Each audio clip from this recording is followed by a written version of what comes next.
Nous avons parlé dans un premier temps du recensement qui est en cours.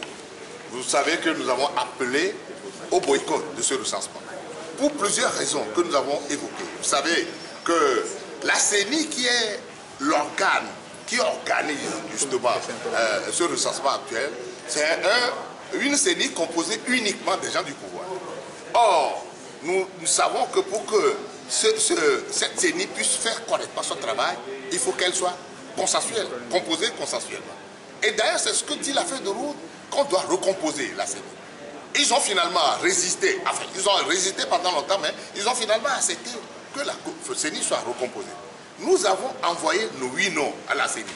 Mais la chose la plus élémentaire est que lorsque les 8 noms-là seront validés par l'Assemblée nationale, que le bureau de la CENI soit recomposé, ce qui est normal. Ils sont 8, nous sommes 8. Et si même si on désigne quelqu'un de l'administration, lorsque les 17 vont se retrouver, il faut que la CENI, le bureau de la CENI soit recomposé.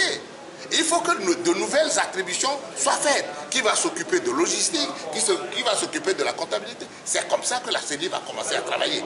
Et la CENI, là, va essayer de faire en sorte que dans les démembrements, nous soyons représentés. Quoi de plus normal dans les CELI et dans les CLC. Et ce n'est qu'après tout ça que la CENI élabore son chronogramme pour dire on fait quelle tâche, à quelle date, et nous nous mettons d'accord là-dessus et on va à un recensement.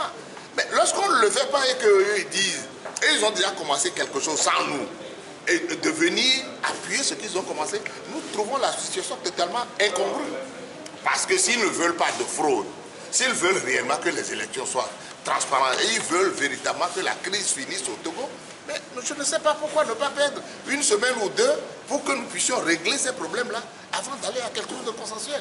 Alors, ils courent la tête baissée, mais parce que nous savons qu'ils savent très bien qu'en organisant des élections transparentes dans ce pays, ils vont les perdre. Et ils les ont toujours perdu, ces élections-là. Alors, donc finalement, comme un taureau dans l'arène, tête baissée, ils foncent. Mais ils sont en train de foncer dans le mur.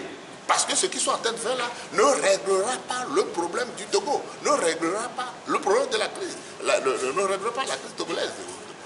Alors c'est pour ça que nous avons appelé les journalistes aujourd'hui pour dénoncer tout ce que nous avons constaté comme anomalie aujourd'hui, les intimidations qui sont en train d'opérer sur les gens qu'on transporte d'un coin à l'autre pour aller se faire recenser, et toutes les manipulations en trompant les gens qu'on va leur donner de l'engrais, on va leur faire ceci, ils vont faire des prêts au FNFI et tout ça, c'est des conneries. Et ils ont toujours procédé par manipulation des consciences dans ce pays. Alors tout ça là, nous avons eu le loisir de dénoncer. Et nous avons parlé également du gros problème que nous avons depuis le début sur le découpage. Parce que lorsque vous allez à des élections, pour que les élections soient crédibles et équitables surtout, il faut que le découpage soit correctement fait. On ne peut pas accepter que dans un pays, un député soit élu avec le double, le triple de voix d'un autre député dans un autre milieu. Ce n'est pas normal. Ce découpage-là est totalement inique.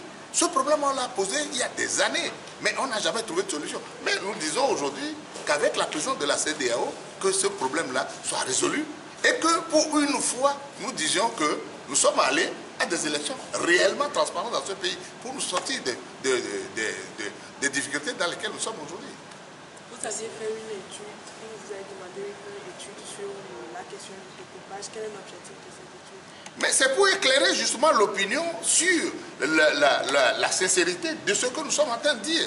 Parce que lorsque vous démontrez aux populations, chiffres à l'appui, que certains députés on porte le plus de suffrages sur eux que d'autres, mais c'est avec les chiffres qu'on va le démontrer. Donc nous avons fait une étude qu'on rendra effectivement publique dans quelques jours.